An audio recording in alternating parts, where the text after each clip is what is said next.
Hello दोस्तों। आज हम लोग एक नया चैप्टर शुरू करने जा रहे हैं। वो है फिज़िकल केमिस्ट्री की एक बहुत इम्पोर्टेंट चैप्टर है, दैट इज़ थर्मोडायनेमिक्स। और ये फिज़िक्स के साथ फिज़िक्स में भी एक बहुत इम्पोर्टेंट रोल प्ले करती है थर्मोडायनेमिक्स। तो हम लोग आज थर्मोडायनेमिक्स की कंसेप्ट्स को पूरी बेसिक लेवल से हम लोग समझने की कोशिश करेंगे। तो चलिए शुरू करते हैं। सबसे पहले कोई भी चैप्टर पढ़ते समय हमें ये चीज़ देखना पड़ेगा कि उसके नाम से हमें क्या क्या इन्फॉर्मेशन मिल सकती है। तो सबसे पहले यहाँ पे हम लोग बहुत आसानी से देख सकते हैं कि ये जो है एक वर्ड है थर्मो। थर्मो का मतलब होता है हीट, और दूसरा है डायनामिक्स। डायनामिक्स का मतलब होता है मोशन या फिर मूवमेंट, तो ये एक ऐसा साइंस है, थर्मोडायनेमिक्स एक ऐसी ब्रांच ऑफ केमिस्ट्री है या फिर ऐसा ब्रांच ऑफ फिजिक्स है जो कि एक्सचेंज ऑफ हीट को स्टडी करती है।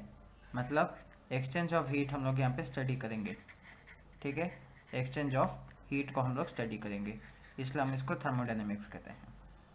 अब पहले कुछ चीज़ें मैं इसके बारे में अगर कह दूँ कि ये एक मैक्रोस्कोपिक साइंस है, macroscopic subject, that is macroscopic subject. That is हम लोग जितने भी यहाँ पे कैलकुलेशंस होती है या फिर जितने भी एनालिसिस होती है थर्मोडायनेमिक्स में, वो सब हम लोग मैक्रोस्कोपिक वेरिएबल्स के केस में करते हैं with respect to macroscopic variable.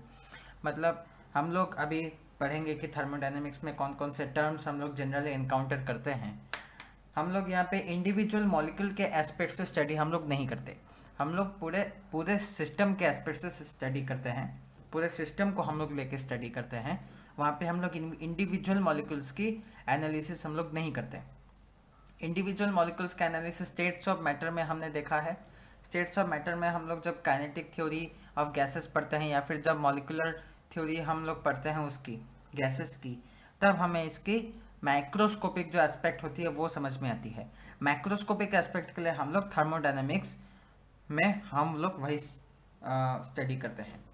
तो चलिए, अब कोई भी रूल होता है कि कोई भी साइंस का सब्जेक्ट पढ़ने से पहले उस सब्जेक्ट का सर्टेन लिटरेचर होता है, उस लिटरेचर को जानना ज़रूरी है। जैसे कि लैंग्वेज ऑफ थर्मोडायनेमिक्स की अगर मैं बात करूँ तो language of thermodynamics is basically thermodynamical terms होता है, ठीक है। तो चलिए अब हम लोग देखते हैं language of thermodynamics. Language of thermodynamics, language of thermodynamics हम लोग किसको कहेंगे? वो थर्मोडायनेमिक के जितने भी टर्म्स आते हैं वही इसके लैंग्वेज ऑफ थर्मोडायनेमिक्स होता है। मतलब थर्मोडायनेमिकल टर्म्स, ठीक है, थर्मोडायनेमिकल टर्म्स वही इसके लैंग्वेज हम लोग कहते हैं इसको। अच्छा, थर्मोडायनेमिकल टर्म्स कौन कौन से हैं? पहला टर्म है system and surrounding. System and surrounding and universe, तीन आता है, ठीक है। एक आप चीज़ याद रखिए, सिस्टम हम लोग किसको कहते हैं? सिस्टम हम लोग कहते हैं कि अंडर कंसिडरेशन जो पार्ट हम लोग कंसिडर करते हैं, कोई भी एक्सपेरिमेंट या कोई भी एनालिसिस में जो पार्ट हम लोग हमारी मेन अटेंशन में रहती है उसको हम लोग सिस्टम कहते हैं। सराउंडिंग होती है कि एक्सक्लूडिंग सिस्टम, ठीक है। और यूनिवर्स का मतलब होता है सिस्टम प्लस सराउंडिंग, ठीक है। तो यूनिवर्स में सिस्टम होती है और सराउंडिंग होती है। तो मैं आपको अगर एक एग्जांपल दे दूं कि फॉर एग्जांपल आप कंसिडर कीजिए एक बीकर आप कंसिडर कीजिए, ठीक है, जिसके अंदर हमने कुछ वाटर रखा है या फिर इसके अंदर एक लिक्विड है, ठीक है। तो लिक्विड है, तो हम अगर इसमें स्टडी करना चाहते हैं कि कितना लिक्विड इवेपोरेट हो रहा है या फिर कितना लिक्विड के टेम्परेचर में चेंजेस आ रहा है, ठीक है, तो ये वाली जो पार्ट हो जाएगी, ये वाली जो पार्ट, अब सिंस आपकी जो फोकस है वो बीकर के अंदर जो लिक्विड है वो उसी पे आप फोकस कर रहे हो, उसी पे आप एनालाइज कर रहे हो, तो ये जो बीकर हुआ वो आपका सिस्टम बनेगा, ये जो बीकर होगा वो आपका सिस्टम बन जाएगा। और बीकर के बाहर जितने भी चीज़ें हैं, बीकर के बाहर जितने भी चीज़ें हैं वो आपकी सराउंडिंग बन जाएंगी। मतलब ये जो सराउंडिंग एयर जो है, ये एयर जो सराउंड कर रहा है, ये सब आपका सराउंडिंग हो जाएगा, ये सब आपका सराउंडिंग हो जाएगा। और टोटल दोनों का अगर मिला दें तो ये यूनिवर्स कहलाता है। ठीक है, टोटल अगर कहला दें तो ये दोनों यूनिवर्स कहलाते हैं। तो ये बेसिकली होता है। ठीक है, तो वही हम लोग देख सकते हैं। अच्छा, उसके बाद में हम लोग अभी देखेंगे कि सिस्टम और सराउंडिंग को जो डिफ्रेंशिएट करते हैं, या फिर सिस्टम को सराउंडिंग से कौन मतलब डिफरेंट बनाते हैं। ठीक है, मतलब separation between system and surrounding. तो इसके लिए दूसरा एक टर्म आता है बाउंड्री। बाउंड्री बाउंड्री होता है interface between system and surroundings. Boundary is basically interface between system and surrounding, interface between system and surrounding, system and surrounding, उसी को हम लोग बाउंड्री कहते हैं। अगर आप लोग ध्यान से देखें, ध्यान से सोचें, तो बाउंड्री हमेशा रियलिस्टिक होगी ऐसा कोई बात नहीं है। बाउंड्री हमेशा रियल बाउंड्री होगी जिसको आप आंख से देख सकते हो, विजिबल बाउंड्री होगी, हमेशा ये इम्पोर्टेंट नहीं है। कई समय एक इनविजिबल बाउंड्री या फिर एक हाइपोथेटिकल बाउंड्री भी हम लोग कंसिडर करते हैं। फॉर एग्जांपल, मैं अगर आपको एक दिखाऊं कि जैसे कि आप ये बीकर को पकड़ लीजिए, तो बीकर के केस में बाउंड्री कौन हो जाएगी, ये बीकर का जो वॉल है वो इसका बाउंड्री होगा, ये आपकी बाउंड्री होगी। ठीक है, बाउंड्री होगी। अगर मैं ऐसे पकड़ लूँ कि अगर आपका ओपन बीकर है, अगर ओपन बीकर है, अगर बीकर ओपन है, एक दूसरा पेन लेता हूँ, अगर ओपन बीकर है, ओपन बीकर के लिए कौन सी बाउंड्री होगी, इनविजिबल बाउंड्री, इनविजिबल बाउंड्री। क्योंकि बीकर जहाँ पे ओपन हो रहा है वहाँ पे लिक्विड के इंटरफेस, मतलब लिक्विड के सरफेस और एयर जो है, एयर को हमने सराउंडिंग पकड़ा है यहाँ पे, तो लिक्विड के सरफेस और एयर के बीच में एज सच तो कोई विजिबल बाउंड्री नहीं है, तो उसको हम लोग इनविजिबल बाउंड्री कहते हैं। ठीक है, जो इनविजिबल बाउंड्री वो है जो कि विजिबल नहीं होती, जो कि आँख से दिखाई नहीं देता। लेकिन अगर क्लोज बीकर हम लोग लें, तो क्लोज बीकर के लिए हम लोग एक विजिबल बाउंड्री कह सकते हैं, और वो होगा वॉल ऑफ बीकर। क्योंकि बीकर के अंदर लिक्विड है, उसके बाहर एयर है। लेकिन ओपन बीकर के केस में ऐसा डिफरेंशिएशन हम लोग नहीं कर सकते, क्योंकि कह सकते हो कि बीकर का जो ऊपर वाला पार्ट है जो कि ओपन है, वहाँ पे एज सच तो कोई विजिबल आप बाउंड्री नहीं देख सकते। ठीक है, तो वो हो जाएगा इनविजिबल बाउंड्री ओपन के केस में, क्लोज के केस में हो जाएगा वॉल ऑफ बीकर। और एक एग्जांपल आ सकता है ओपन बाउंड्री का, या फिर इनविजिबल बाउंड्री, इसको ओपन बाउंड्री भी कह सकते हैं, ओपन बाउंड्री कहते हैं इसको, और इसको हम लोग क्लोज बाउंड्री कहते हैं। क्लोज मतलब close boundary.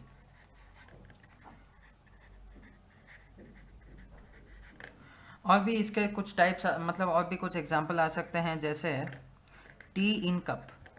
T in cup, T का जो अपर सरफेस है, जो चाय आप लेते हो कप में, उसका जो अपर सरफेस है और एयर के बीच में एज सच तो कोई बाउंड्री नहीं है, क्योंकि एयर जो होता है वो तो उसके इंटरफेस को ही टच कर रहा होता है, टी के इंटरफेस को एयर टच कर रहा होता है।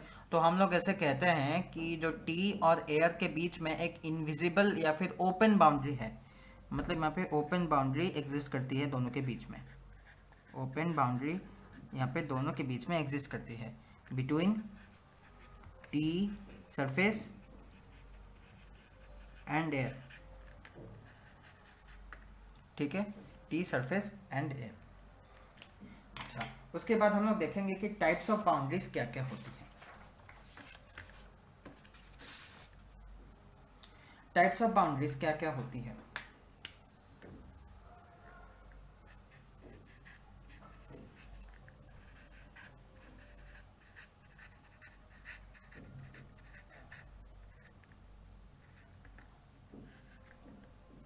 अगर आप लोग ऐसे देखना चाहें तो टाइप्स ऑफ बाउंड्रीज में अगर हम लोग देखेंगे on the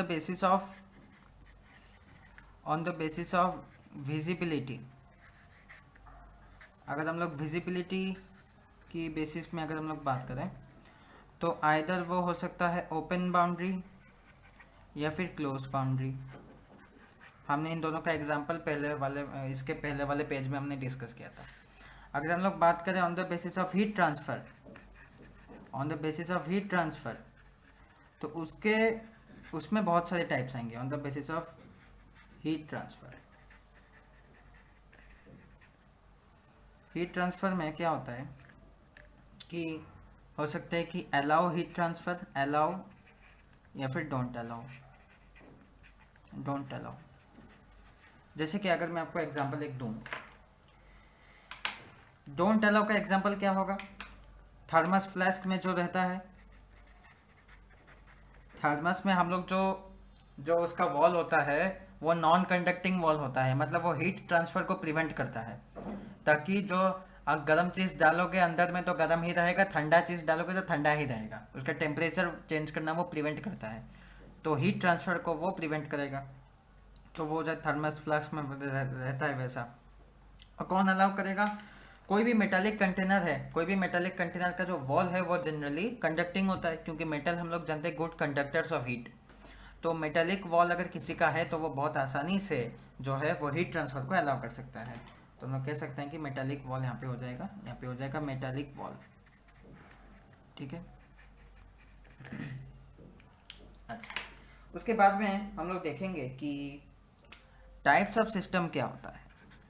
types of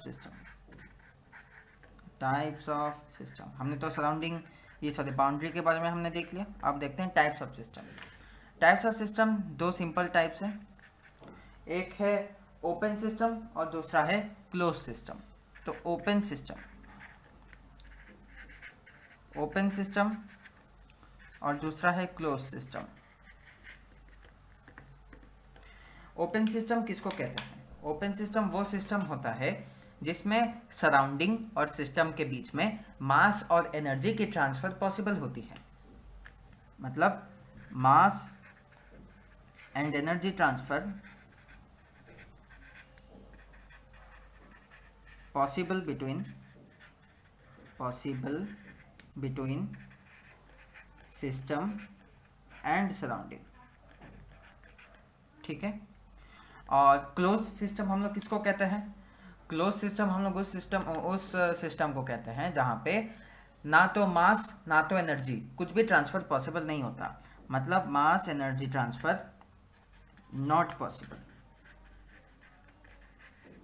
between system and surroundings. ठीक है। पहले वाले का एग्जांपल हम लोग क्या लें?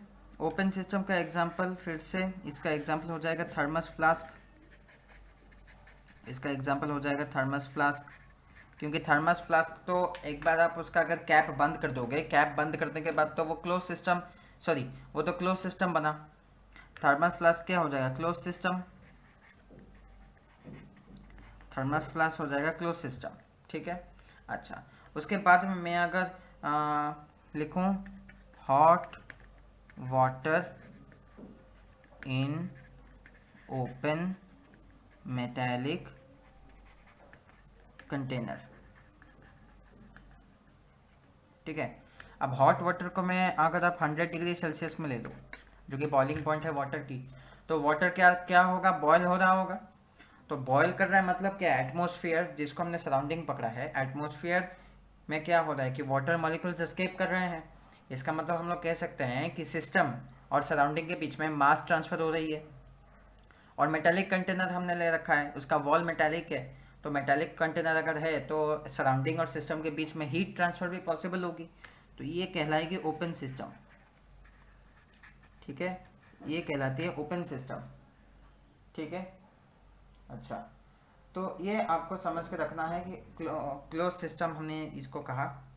ठीक है। इसको हम लोग एक टाइप कहते हैं, इसको हम लोग आइसोलेटेड सिस्टम कहते हैं। ये जो थर्मस फ्लास्क मैंने कहा ना, इसको आप आइसोलेटेड सिस्टम कहते हैं, आइसोलेटेड सिस्टम। ठीक है। आइसोलेटेड सिस्टम का डेफिनेशन ये होता है कि mass and energy transfer possible between system and surrounding.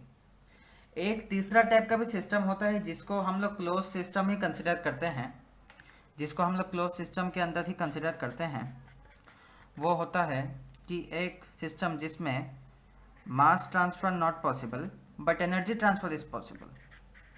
Mass transfer is not possible but energy transfer is possible, but energy transfer is possible। इसका एग्जाम्पल क्या हो जाएगा? इसका एग्जाम्पल होगा hot water in closed metallic container. अब देखिए, since container जो है क्लोज्ड है तो वाटर मॉलिक्यूल एटमॉस्फेयर को एस्केप नहीं कर सकते, तो मास ट्रांसफर पॉसिबल नहीं है। लेकिन मेटालिक कंटेनर है, इसका मतलब क्या? एनर्जी ट्रांसफर पॉसिबल है सराउंडिंग और सिस्टम के बीच में, तो ये क्या हो जाएगा? एनर्जी ट्रांसफर पॉसिबल है। तो यही भी एक टाइप का क्लोज सिस्टम ही हम लोग पकड़ते हैं, a type of close system. ठीक है, इसको हम लोग एक टाइप ऑफ क्लोज सिस्टम ही पकड़ेंगे। ठीक है, अच्छा, उसके बाद में हम लोग देखते हैं कि स्टेट ऑफ द सिस्टम किसको हम लोग कहते हैं। तो आज हम लोग देखेंगे, अभी हम लोग देखते हैं थर्मोडायनामिक वेरिएबल्स। नेक्स्ट हम लोग देखेंगे thermodynamic variables.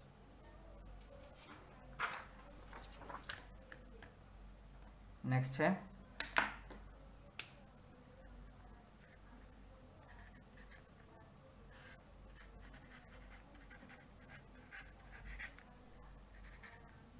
Thermodynamic variables. Thermodynamic variables उन क्वांटिटीज़ को कहते हैं जिससे कि हम लोग डिफाइन कर सकते हैं कोई भी सिस्टम का स्टेट। ठीक है, कोई भी सिस्टम एक सर्टेन कंडीशन में जो एग्जिस्ट करता है उसको हम लोग स्टेट ऑफ द सिस्टम कहते हैं। ठीक है, और स्टेट ऑफ द सिस्टम को स्पेसिफाई करने के लिए साइंटिफिक लैंग्वेज में, साइंटिफिक कम्युनिटी में हम लोग जो पैरामीटर्स यूज़ करते हैं उसको हम लोग कहते हैं थर्मोडायनामिक वेरिएबल्स। तो हम लोग यहाँ पे लिख सकते हैं कि determine state of the system. State of system हम लोग क्या कहते हैं? स्टेट ऑफ सिस्टम हम लोग कहते हैं instantaneous condition of the system. State of the system होता है इंस्टेंटेनियस कंडीशन, मतलब जिस इंस्टेंट पे आप ऑब्जर्वेशन कर रहे हो उसी इंस्टेंट में सिस्टम की क्या क्या कंडीशंस हैं, क्या क्या पैरामीटर्स हैं उसके, उसी को हम लोग कहते हैं instantaneous condition of the system, या फिर उसको हम लोग स्टेट कहते हैं, इंस्टेंटेनियस कंडीशन ऑफ सिस्टम। ठीक है, अच्छा, थर्मोडायनेमिक वेरिएबल्स क्या क्या होता है? बेसिकली थर्मोडायनेमिक वेरिएबल्स वो वेरिएबल्स होते हैं जो कि हम लोग आइडियल गैस इक्वेशन से जिसको हम लोग रिलेट करते हैं। जैसे कि आइडियल गैस इक्वेशन हम लोग जानते हैं कि PV इक्वल्स टू nRT। तो थर्मोडायनेमिक वेरिएबल्स होता है P, V एंड T, तो इसको हम लोग थर्मोडायनेमिक वेरिएबल्स कहते हैं। तो थर्मोडायनेमिक वेरिएबल्स कौन कौन हो जाएंगे? Pressure, volume and temperature. ये तीन आपके थर्मोडायनेमिक वेरिएबल्स हैं, थर्मो वेरिएबल्स। क्यों इन तीनों को ही हमने क्यों पकड़ा? क्योंकि इन तीनों से ही हम लोग क्या कर सकते हैं, इन तीनों वेरिएबल्स से ही हम लोग किसी सिस्टम का एक स्टेट को डिफाइन करते हैं, किसी सिस्टम का स्टेट को हम लोग डिफाइन करते हैं। जैसे कि हम लोग कहते हैं कि अगर आप लोग समझेंगे कि जब हम लोग क्वेश्चन सॉल्व करेंगे तो आपको समझ में आएगा कि हम लोग कहते हैं कि water in a beaker is under the pressure of 10 atm। Water का जो अमाउंट है that is 2 litres, then temperature is 273 Kelvin. ठीक है, तो ये हमने उस बीकर के अंदर जो वाटर है जिसको हमने सिस्टम पकड़ा है उसके स्टेट को हमने डिफाइन किया कि जब हमने ऑब्जर्वेशन किया था तब उसके ये पैरामीटर्स थे। उसके ऊपर एटमॉस्फेरिक प्रेशर 10 atm का था, 2 लीटर ऑफ वाटर था और 273 केल्विन उसका टेम्परेचर था। ठीक है। तो इससे जो होता है, हम लोग किसी स्टेट का जो है किसी सिस्टम का जो है स्टेट को हम लोग डिफाइन करते हैं इन थर्मोडायनेमिक लैंग्वेज। ठीक है, तो ये आपको बहुत अच्छे से समझ लेना है, क्योंकि जितने भी कैलकुलेशंस होती है थर्मोडायनेमिक्स में वो सभी इन्हीं वेरिएबल्स के आगे पीछे घूमती रहती है। ठीक है, तो आपको इन सभी के साथ जो है अच्छे से परिचित होना है। ठीक है, तो आज के वीडियो में हमने बात किया था थर्मोडायनेमिक्स, उसके इंट्रोडक्शन के बारे में बात किया था, और थर्मोडायनेमिकल लिटरेचर को हमने ज़रा सा स्टडी किया, जिसमें इंट्रोडक्शन था और उसमें क्या क्या प्रॉपर्टीज़ हैं थर्मोडायनेमिक्स की, मतलब क्या क्या उसके types of boundaries, types of system, उसके हमने डेफिनेशंस देखे, थर्मोडायनेमिक वेरिएबल्स के बारे में भी हमने थोड़ा सा देखा। ठीक है, तो आज के वीडियो में बस इतना ही था। वीडियो को लाइक शेयर सब्सक्राइब जरूर कीजिएगा, और चैनल पे अगर नए हैं तो चैनल को सब्सक्राइब कीजिएगा and hit the bell icon, ताकि आपको नए नए वीडियोस के बारे में नोटिफिकेशन मिलती रहे। कमेंट सेक्शन में वीडियो कैसा लगा उसके बारे में ज़रूर लिखेगा। Till then keep studying and good bye.